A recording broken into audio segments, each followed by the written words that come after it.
Olá, uma vez mais com nossos estudos bíblicos dominicais. E o tema que nós vamos abordar nesta oportunidade é sobre a queda da raça humana. Ultimamente estamos estudando o livro de Gênesis e começamos com a história da criação dos céus e da terra, depois passamos para a criação do homem e vamos comentar hoje sobre a queda da raça humana. Nós falamos da raça humana porque Adão era o representante legal de toda a humanidade. Primeiro queremos dizer que a queda do homem é a maior tragédia da história, superior a qualquer tsunami que você possa imaginar. Falar na queda do homem é tratar do mais trágico evento da história da humanidade, pois todas as tragédias posteriores são devidas a essa tragédia. Ou seja, todos os problemas climáticos, ambientais, guerras, tudo vem da tragédia inicial, que é o pecado original, ou seja, a queda ou a desobediência do primeiro homem, Adão. Nenhuma forma de ação humana contrária ao caráter de Deus pode ser encontrado fora das origens do pecado na história do homem.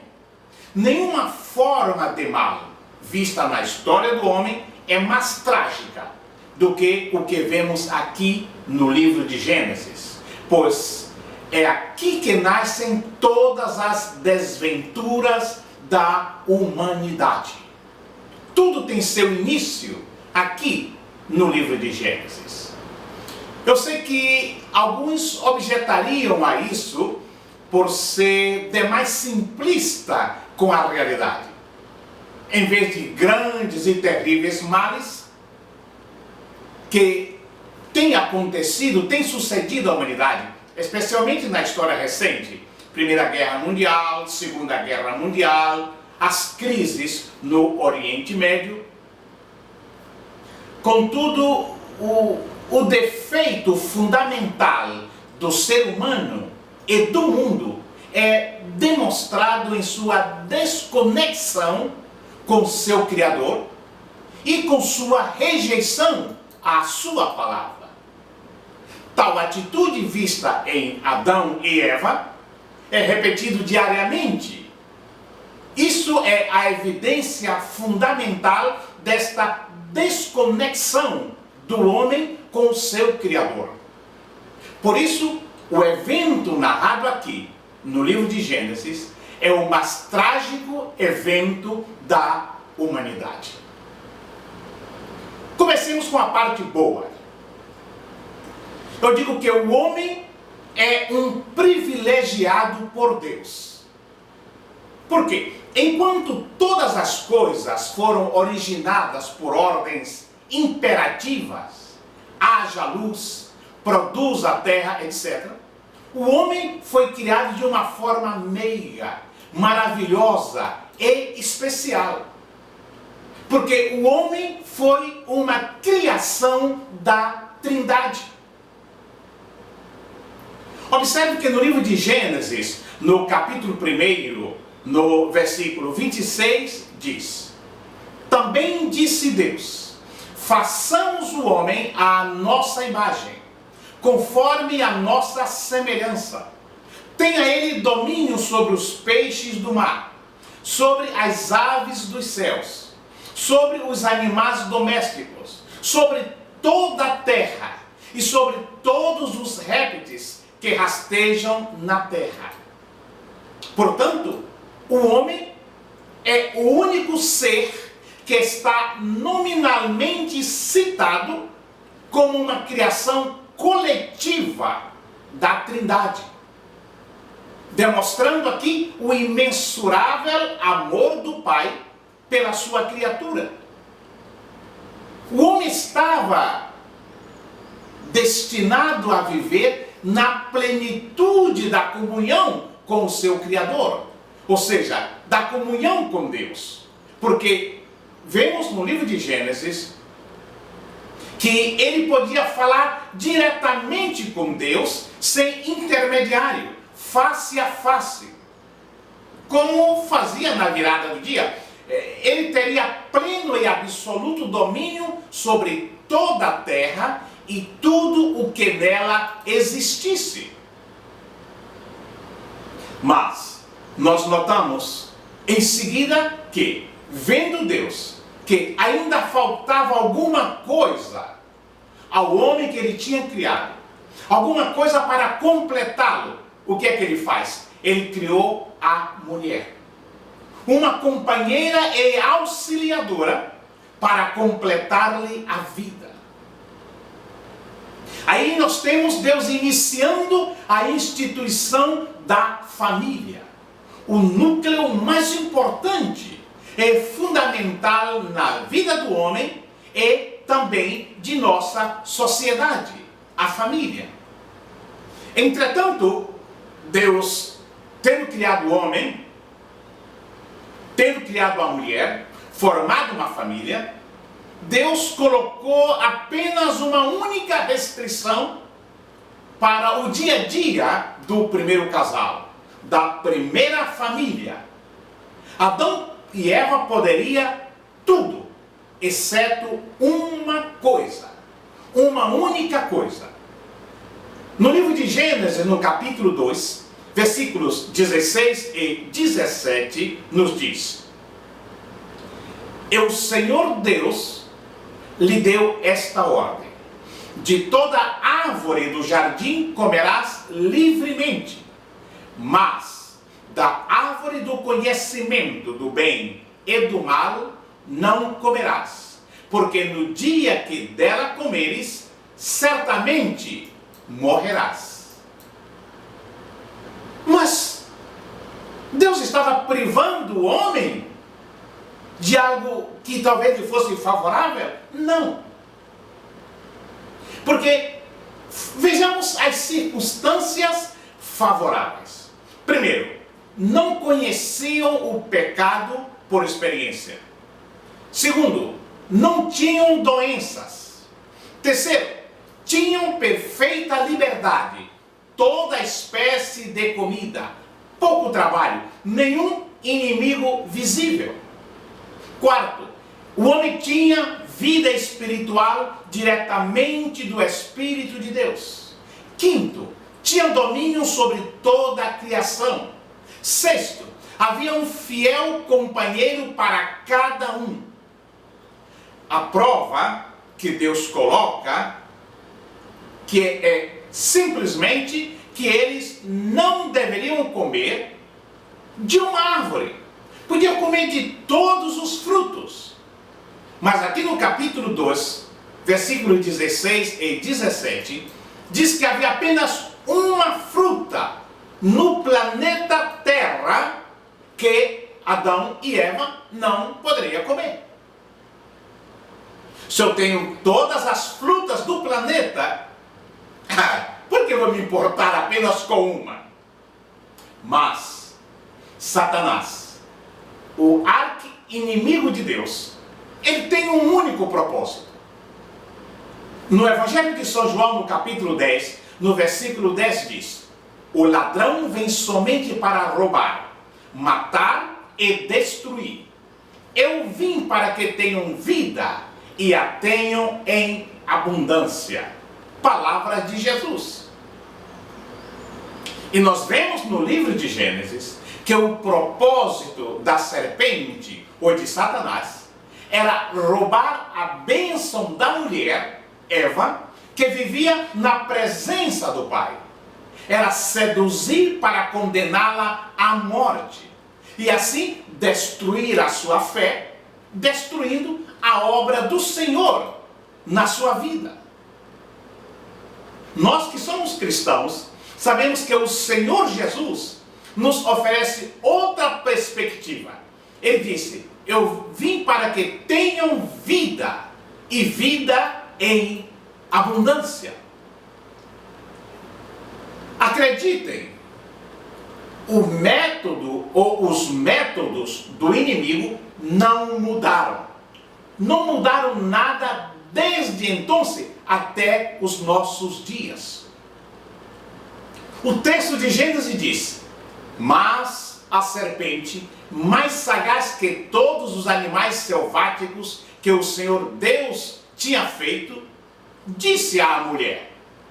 É assim que Deus disse: não comereis de toda árvore do jardim? Olha só, esse é o modo típico como Satanás agiu e continua agindo em nossos dias para destruir as nossas vidas. Ele está sempre modificando, distorcendo as palavras e os fatos. E assim continua ludibriando os incautos, mentindo descaradamente. Por isso que ele é conhecido como o pai da mentira. Vejam, não foi isso que o Senhor tinha falado.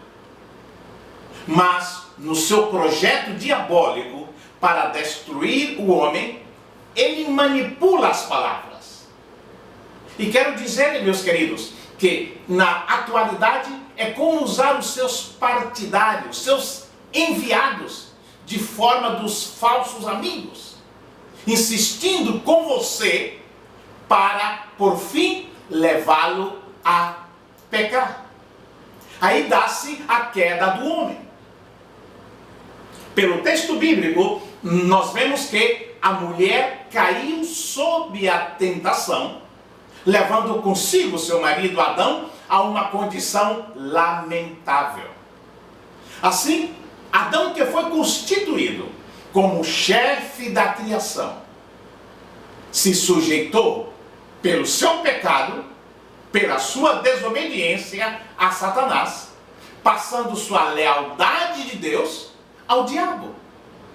E naquele momento, ele, Adão, entregou o mundo que Deus tinha lhe confiado nas mãos do maligno.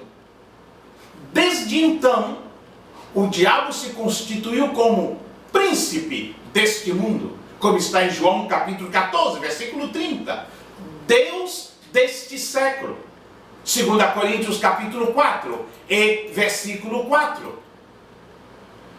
O resultado da caída já era conhecido pelo homem: a morte.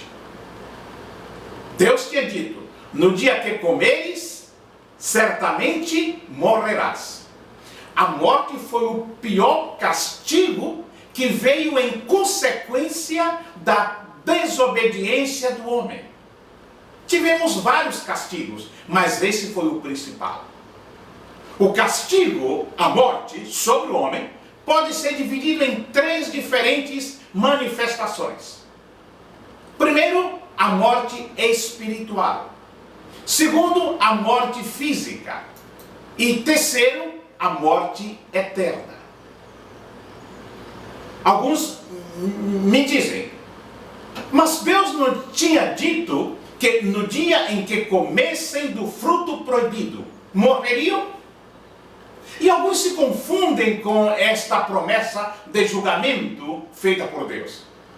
Embora o processo da morte física começasse naquele dia fatídico, eles não morreram fisicamente. Vamos lembrar que existe a morte espiritual. E a morte espiritual se abateu em seguida sobre Adão e Eva naquele momento. Eles morrem espiritualmente, ou seja, ficam separados da comunhão com Deus, mas continuam vivos fisicamente. Entretanto, eles começam a morrer fisicamente a partir daquele momento. Começam a envelhecer, começam a ficar suscetíveis a dores, cansaço, enfermidade e, por fim, a morte. Tudo fruto da tentação.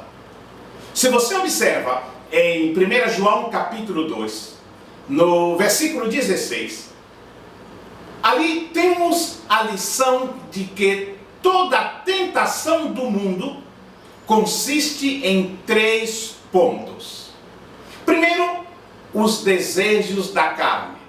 ou seja, o que satisfaz os apetites, os desejos carnais. Segundo, os desejos dos olhos, aquilo que satisfaz a vista.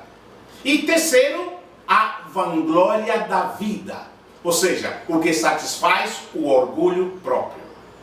E vemos aqui no livro de Gênesis que na tentação da mulher, o tentador empregou todas as formas de tentação que nós mencionamos. Vejamos, os desejos da carne. O texto diz: vendo a mulher que a árvore era boa para se comer, ou seja, aqui corrompida pela serpente, a mulher começou a ver a árvore de outra forma. A primeira coisa que saltou aos seus olhos foi que era boa para se comer, ainda que fora proibido por Deus. Aqui ela está expressando o desejo da carne que estava amortecida em sua vida. Até então, Adão e Eva viviam em plena liberdade física e espiritual.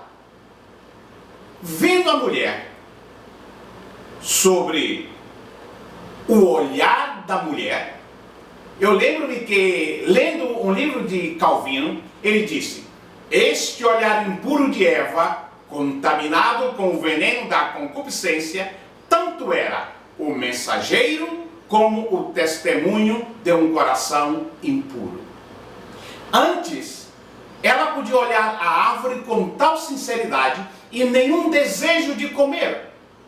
Porém, aqui a sua mente foi afetada, pois a fé que tinha na palavra de Deus, que foi o melhor guardião do seu coração e de todos os seus sentidos, desaparece.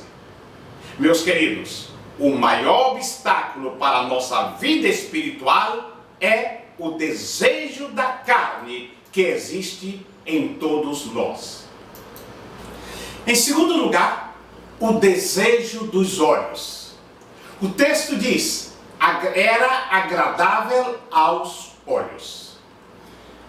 Dos órgãos dos sentidos do corpo humano, a visão, audição, paladar, tato e olfato. Os olhos são os mais importantes, porque eles potencializam todos os outros sentidos. Por exemplo, com a visão de um prato bem ornamentado e bonito, com uma boa comida, o órgão da degustação ele é ativado e ele é aguçado, enchendo a boca de saliva, nos preparando para saborear uma comida de bom paladar. E o texto diz que aquilo era um deleite para os olhos. Este é o paralelo com a concupiscência dos olhos, que nós vemos muito no Novo Testamento. O desejo de ter algo além da vontade de Deus. Isto é, possuir o belo fruto. Parece bom. O poder da visão tem uma incrível capacidade de estimular o desejo de pecado. Os olhos são importantes para a nossa vida, mas torna-se um grande perigo para a nossa vida espiritual. Eles podem liberar o dragão carnal que nós temos dentro de nós. Eles influenciam e liberam a nossa imaginação. Esse foi o segundo passo da tentação. Terceiro, a vanglória da vida. O texto diz: e árvore desejável para dar entendimento. E ela tomou-lhe o fruto, ou do fruto, e comeu, e deu também ao marido, e ele comeu. A busca pelo entendimento, pelo conhecimento do bem e do mal, era, vemos aqui, o objetivo da mulher, estimulada pela serpente. Influenciada pelo inimigo, Satanás, desabrochou em Eva a sua soberba desmensurada. Serei como Deus, porque o diabo disse: como Deus sereis. Ou seja, achava que poderia ser como Deus, conhecendo todos os seus segredos, todos os seus mistérios, alcançando a plenitude da sabedoria imensurável do Senhor. Esse é o terceiro passo da tentação, que é o intelectual, desejável para dar entendimento. É o paralelo, como nós falamos, sobre a soberba da vida. O desejo de ser além da vontade de Deus. Isto é, tão sábio quanto Deus. Ou seja, isso me vai fazer melhor. Eu preciso de algo que eu não tenho para ser feliz. A insatisfação e as consequências nós vemos no texto bíblico. Agora, quando eu estudo essa parte da queda da raça humana, do pecado de Adão e Eva, da punição de Deus para Adão e Eva, eu penso que nos dias modernos, o que pensaria a humanidade da sanção de Deus para os nossos primeiros pais? Eu creio que se a queda do homem ocorresse em nossos dias, mal se poderia imaginar as consequências. Primeiro, eu creio que a União Internacional dos Direitos Civis e Humanos imediatamente abriria um processo contra Deus e em defesa de Eva e de seu marido Adão. O processo alegado ato pecaminoso foi consumado na privacidade do jardim e com o consentimento de dois adultos. Que problema há? Como alguns casais dizem, dentro de quatro paredes, havendo permissão de ambos, tudo é permitido. Mas a Bíblia diz diferente. Adão e Eva concordaram em comer do fruto proibido. Mas voltemos ao processo que fariam contra Deus. Mas, acima de tudo, seria dito que o castigo que Deus propôs para Adão e Eva foi totalmente desproporcional ao crime. Se é que de fato houve algum crime, algum advogado ia argumentar. Deus poderia estar realmente falando sério na denúncia feita nesse relato aqui? Por causa de uma simples mordida em algum fruto proibido, o homem e a mulher são despejados e sofrerão as consequências por toda a vida? E mais que isso, por causa desse único ato, o mundo inteiro, toda a raça humana continuarão a sofrer seus males? Até nós, em pleno século 21? Meus queridos, aqueles que não levam a Bíblia a sério, ou literalmente, têm um pouco de dificuldade neste ponto. Simplesmente eles anulam o terceiro capítulo do livro de Gênesis, como se fosse uma lenda, como se fosse um mito. Para eles é simplesmente uma história simbólica que se esforça para explicar as coisas como elas são. Os detalhes da queda não apresentam nenhum problema, pois não são fatos, mas uma ficção. É o que dizem.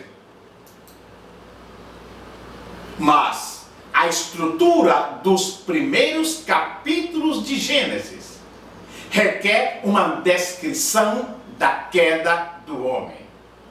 Em Gênesis capítulo 1 e o capítulo 2, nós lemos sobre a criação perfeita, que recebeu a aprovação de Deus como sendo boa. No capítulo 4, encontramos ciúme e assassinato entre dois irmãos. No capítulo seguinte, a raça humana vai de mal a pior. O que aconteceu? Gênesis 3 responde estas questões. Assim que esse capítulo de Gênesis 3 é essencial porque ele explica o mundo e a sociedade como os vemos hoje. Ele nos informa sobre as estratégias de Satanás para tentar aos homens, não somente os primeiros seres humanos, mas a nós nos nossos dias. Ele nos desafia a considerar se continuamos ou não a cair como fizeram Adão e sua esposa. Olha a importância desse capítulo 3 de Gênesis. Ah, professor, mas não havia uma lei escrita, alguém pode argumentar. Mas havia sim a lei de Deus no Éden. Uma das informações mais importantes que encontramos no início de Gênesis é o conceito legal que a palavra de Deus tem. A terminologia hebraica para descrever lei favorece nossa compreensão de que lei exige um legislador. Há três palavras principais no hebraico para descrever uma lei ou uma legislação. Primeiro é mitzvah. O termo é originário de tzvah, que significa basicamente ordenar. Observe que Deus ordenou a existência do mundo.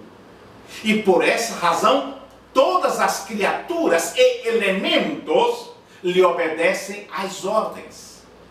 Todo o universo obedece às ordens de Deus. Esse termo, o mitzvah, ele é usado em Gênesis capítulo 2, versículo 16. Assim, o termo mitzvah assume uma clara conotação de ordem com estipulações específicas da aliança. E por isso, violá-los implica em culpa. A segunda palavra para lei é tchuk, do hebraico.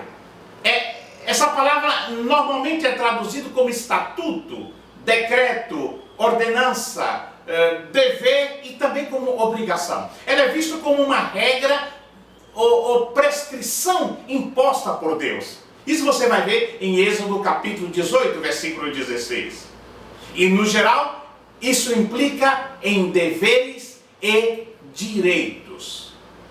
A terceira e última palavra é Torá. Essa Torá que nós temos, o Antigo Testamento, sabemos que o sentido básico da palavra Torá é ensinar. Isso em função de Yará. Diversas vezes aí ela retrata o quê? O ensino de Deus para com os seus servos. E tal sentido aproxima ainda mais o conceito de que a palavra que deve ser ensinada e a lei que provém de Deus. Então, em todos os casos, lei pressupõe um legislador. E as palavras hebraicas utilizadas para descrever a ação de Deus em ordenar refletem justamente o caráter legal da vontade de Deus. E outra vez eu digo, podemos dizer que o termo lei não está presente na cena da criação, mas o conceito de lei permeia todas as atividades de Deus na criação e no seu relacionamento com Adão e Eva. O fato de que Deus, com sua palavra, ordena e tudo vem à existência, isso indica que Que tipo de poder tem Deus para ordenar? Apenas com a sua palavra. Por isso, a legislação de Deus, a lei de Deus, os estatutos de Deus devem ser levados a sério. Em outras palavras, podemos encontrar na cena da criação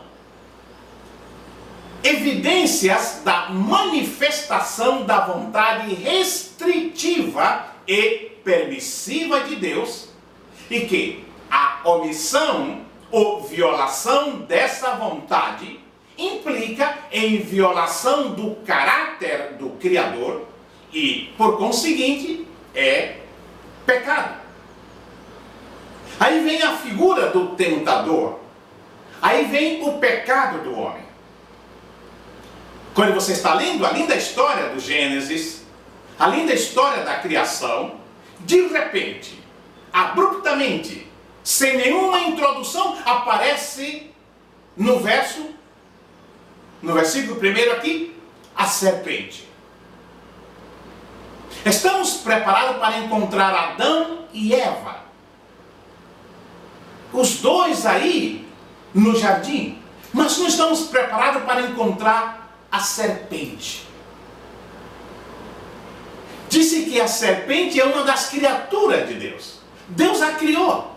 Então nós devemos pensar nessa criatura de uma forma literal. Ela foi criada por Deus.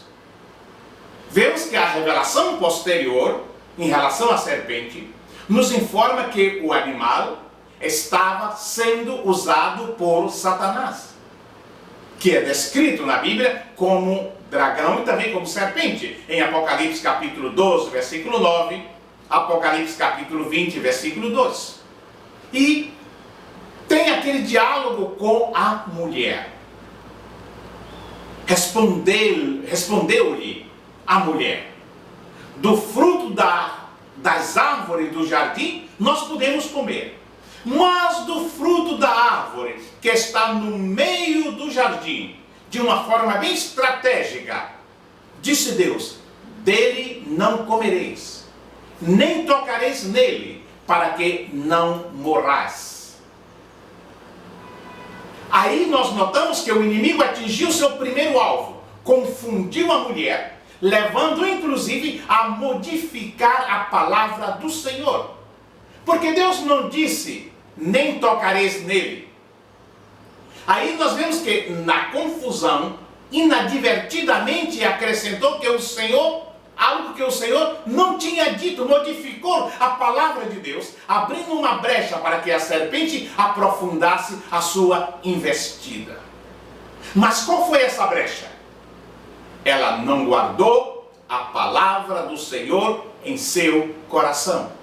Esqueceu o que o Senhor havia falado através de seu marido, e por isso a modificou.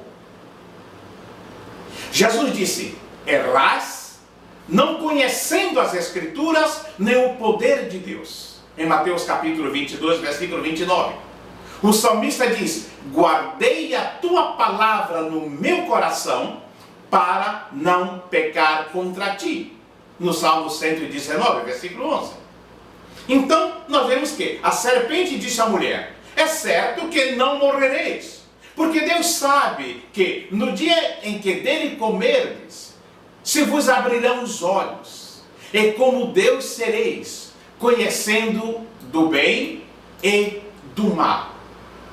Aqui vemos que a primeira coisa que a serpente fez foi contradizer o Senhor, desautorizá-lo, negar sua autoridade e poder.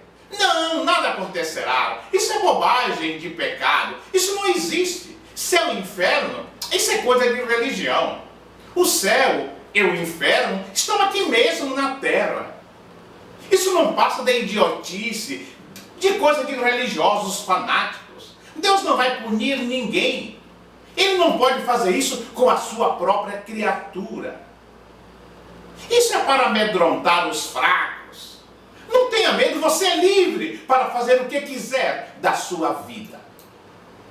Essa mensagem continua até os dias de hoje. Agora, repare aqui especialmente na abordagem de Satanás através da serpente.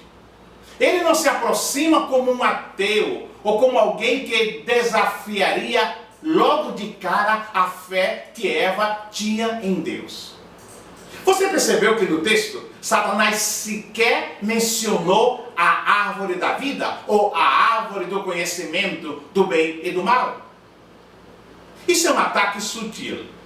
A sua pergunta à mulher trouxe a árvore proibida ao centro do pensamento de Eva, sem mencioná-la. Foi ela que o mencionou. Foi ela que o mencionou. E com sua pergunta, Satanás não somente envolveu Eva em um diálogo, mas também levou seus olhos à generosa provisão de Deus e fez com que ela pensasse somente na sua proibição. Ela não pensou em tudo que Deus tinha permitido que eles participassem, como eu falei no início desse estudo, mas apenas daquilo que eles não deveriam participar. Meus queridos, Satanás não deseja que consideremos a graça de Deus, mas que meditemos rancorosamente nas suas proibições. Alguém me disse há muitos anos: mas por que Deus deixou o homem pecar?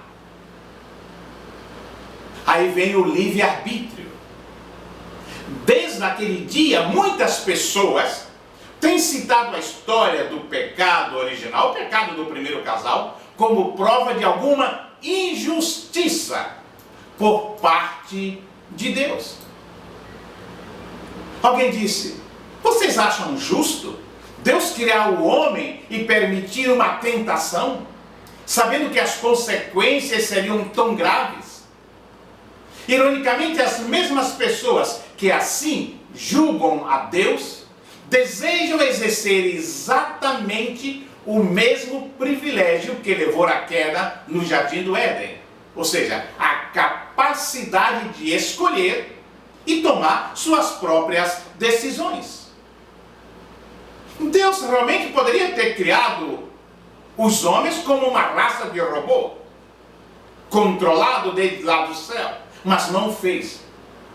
Ele nos criou à sua imagem e semelhança, como seres inteligentes e capazes de amar. Se tivesse feito pessoas incapazes de escolher, não teriam condições de amar. Mas uma vez que Deus deu aos seres humanos o direito de escolher, Ele admitiu a possibilidade de decidirem amar ou não amar. Por isso, por querer criaturas que amaria a Ele, a Deus voluntariamente ou não, Deus deixou que eles decidissem. Poderiam amar fazendo a vontade de Deus ou odiar sendo rebeldes e desobedientes. O homem é livre. Mas o homem decidiu desobedecer a Deus. Aí vem as consequências da desobediência, que é o fracasso, a queda, a catástrofe da raça humana. Em consequência, vemos o castigo da mulher. A mulher ainda teria um papel fundamental no plano de Deus, mas esse papel se tornou muito mais difícil. Especialmente a Bíblia diz que ela sofreria para ter filhos, sentindo dores de parto, teria que superar suas grandes dificuldades para aceitar a sua posição de submissão ao homem. A submissão da mulher ao homem foi determinado por Deus. Ali, na criação do primeiro casal, depois da desobediência, essa submissão ficou mais patente na palavra de Deus. O castigo do homem, da mesma forma que o castigo de Eva se relaciona ao centro de sua vida, assim também o caso com Adão. Ele tinha sido colocado no jardim mas agora terá que obter o seu sustento do solo pelo suor da sua fronte, como está do versículo 17 ao versículo 19. Você notará que, embora a serpente tenha sido amaldiçoada, aqui somente a terra é amaldiçoada e não Adão e Eva. Adão não somente terá que lavrar o solo para obter o seu sustento, mas ele finalmente retornará ao pó. Porque a morte espiritual já aconteceu. Quando ele se sentiu nu do caráter moral de Deus. Aquela semelhança, aquela responsabilidade moral, aquele caráter de Deus que o vestia. A morte física já começou, atuando nele, como já citamos nesse estudo. Distante da vida que Deus dá, o homem simplesmente, embora que lentamente, ele está retornando ao seu estado original, ou seja, ao pó da terra. Há uma sentença também sobre a serpente, mas a consequência mais trágica vivida hoje, que é a última das consequências do pecado, é a culpa hereditária. O pecado original significa que o pecado não é meramente uma ação, mas também uma condição transmitida de nossos primeiros pais para cada um de nós. O pecado é um hábitos, algo que habita a nossa natureza humana. O homem não é pecador porque peca. Ele peca porque é pecador. Ou seja, é próprio da sua natureza caída pecar. E esse estado, ou condição, ou hábito de pecar, continua através da procriação, de geração a geração. O pecado original é transmitido diretamente através do processo natural da geração humana. Assim que a separação que Adão e Eva causaram é aquela que Deus procura hoje preencher. Deus procurou o homem, mesmo depois do pecado, ali no jardim. Agora, se você compara, enquanto as perguntas de Satanás foram planejadas para causar a queda do homem, as perguntas de Deus buscam sua reconciliação e restauração. A condenação para quem pecar continua a mesma, porque Deus é justo e sua palavra dura para sempre. Mas, pelo sacrifício do seu Filho unigênito para salvar o pecador, descortinou uma esperança de vida nova para nós, essa vida em abundância. Sim, meus queridos, pelo sacrifício de Jesus, poderemos alcançar a vida eterna, viver na presença do Pai, como o primeiro homem viveu no jardim do Éden. Poderemos ver a Deus face a face outra vez.